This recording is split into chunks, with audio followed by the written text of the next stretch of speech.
Welcome to నాంసరి. ఈరోజు నేను ఆకుకూరల రైస్ చేసాను చూడండి. 5 రకాల ఆకుకూరలు వేసాను.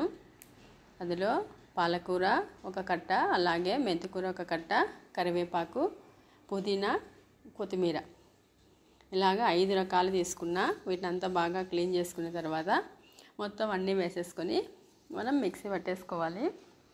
మనకి ఇంట్లో ఎక్కువగా అంటే మనం ఎక్కువగా కూరగాయలు తెచ్చుకున్నప్పుడు, అలాగే ఆకుకూరలు తెచ్చుకున్నప్పుడు ఇలాగ అన్నీ వేసి మనం మిక్సీకి వేసామంటే టేస్ట్ కూడా చాలా బాగుంటుంది. అలాగే తినని పిల్లలు కూడా ఆకుకూరలు అంటే తినరు కదా, ఇష్టపడరు.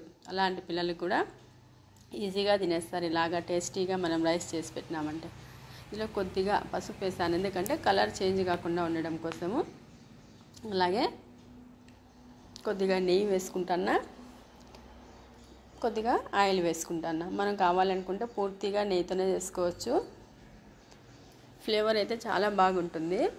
మనం అన్ని రకాల ఆకుకూరలు వేసాం కదా, మెంతి ఫ్లేవరు, అలాగే కొత్తిమీర, కరివేపాకు, ఇవన్నీ ఫ్లేవర్, పుదీనా మంచి ఫ్లేవర్తో చేస్తున్నాను. ఇందులోకి జీలకర్ర వేసుకొని, అలాగే ఆనియన్స్, పచ్చిమిర్చి వేసుకున్నా. 1 ఎండుమిర్చి వేసుకుంటాను, ఎందుకంటే కారం ఎక్కువగా లేకుండా. ఆల్రెడీ పచ్చిమిర్చి కొద్దిగా ఎక్కువగా వేసుకున్నాను. స్పైసీగా కాకుండా కొద్దిగా తక్కువగా కావాలనుకుంటే ఇంకొక 2-3 పచ్చిమిర్చి తగ్గించుకోవచ్చు. అలాగే శనగపప్పు, మినపప్పు అన్నీ వేసేసుకున్నాను. ఇప్పుడు ఇవన్నీ బాగా ఫ్రై అయిన తర్వాత కొద్దిగా కరివేపాకు, ఆల్రెడీ మనం మిక్సీ పట్టేసుకున్నాం కదా, కానీ కొద్దిగా వేసుకుంటున్నాను.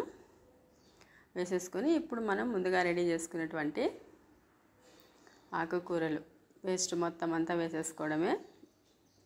మరి నేను అంత మెత్తగా అయితే మిక్సీ పట్టలేదు, కావాలనుకుంటే మెత్తగా అయినా మిక్సీ పట్టచ్చు. మనకి ఇందులో పూర్తిగా కలిసిపోతుంది కాబట్టి ఇలాగా మిక్సీ పట్టేసుకొని ఒక 2-3 నిమిషాలు, నేనైతే ఎక్కువగా ఫ్రై చేయలేదు. ఆకుకూరలను కూడా 2-3 నిమిషాలు ఉడికించుకున్నాను అంతే. అంటే కలర్ మంచి కలర్లో ఉంది కదా, గ్రీన్ కలర్లో. ఇప్పుడు చూడండి, కొద్దిగా కలరు మనకి ఇదైన తర్వాత ఇప్పుడు ఇందులోకి మనం బియ్యం ఎంత వేసుకుంటున్నామో దానికి తగ్గట్టుగా వాటర్ వేసుకున్నా. వాటర్ వేసుకొని అలాగే ఉప్పు వేసుకుంటున్నా. ఉప్పు వేసుకొని మనం ఇప్పుడు మూత పెట్టుకొని వాటర్ని ఉడికించుకోవడమే. ఆల్రెడీ బియ్యాన్ని కూడా నానబెట్టుకున్నా నేను. ఇప్పుడు చూడండి, ఇలాగా ఉడికేటప్పుడు మనం ఇందులోకి బియ్యం వేసుకోవడమే. మనం ఈజీగా మామూలుగా రెగ్యులర్గా మనం మసాలా రైస్ చేసినట్టుగానే, కాకపోతే ఇక్కడ మనం ఆకుకూరలు తీసుకున్నాము. ఆకుకూరలతో టేస్ట్ కూడా చాలా బాగుంటుంది. మనం ఇలాగా చేసుకునేటువంటిది ఏ పెరుగు పచ్చడి అలాంటిది ఏమి లేకున్నా కూడా ఉత్తదైనా తినచ్చు, అంత బాగా ఉంటుంది. కావాలనుకుంటే పెరుగు పచ్చడి అలాంటివి చేసుకోవచ్చు. చూడండి, కలర్ఫుల్గా ఇందులోకి మనం వేసినటువంటి ఆకుకూరలతో ఇలాగ ఒక్కసారి కలిపేసుకొని మూత పెట్టుకొని మనం ఉడికించుకోవడమే.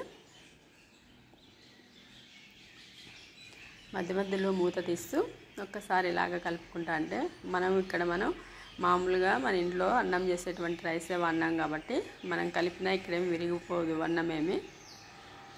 ఇలాగ ఒక్కసారి కలిపేసి ఇంకా పూర్తిగా వాటర్ అంతా ఇంకిపోయేంత వరకు ఉడికించుకోవడమే. చాలా చాలా టేస్టీగా ఉంటుంది. మరి మీరు కూడా ట్రై చేసి చూడండి. రెడీ అయిపోయింది చూడండి, వేడివేడిగా ఆకుకూరలతో చేసినటువంటి అన్నం. ఇలాగే మనం ఉత్తదే తినేసుకోవచ్చు, లేదంటే మనం పెరుగు పచ్చడి అలాంటివి చేసుకున్నా కూడా పిల్లలు కూడా ఇష్టంగా తింటారు. ఇలాగ ట్రై చేసి చూడండి. కలర్ కూడా కలర్ఫుల్గా గ్రీన్ కలర్లో ఉంటుంది, చూడడానికి కూడా అందంగా ఉంటుంది, అలాగే టేస్టీగా కూడా ఉంటుంది. మరి నా వీడియో నచ్చితే లైక్ చేయండి, షేర్ చేసి సబ్స్క్రైబ్ చేసుకోండి.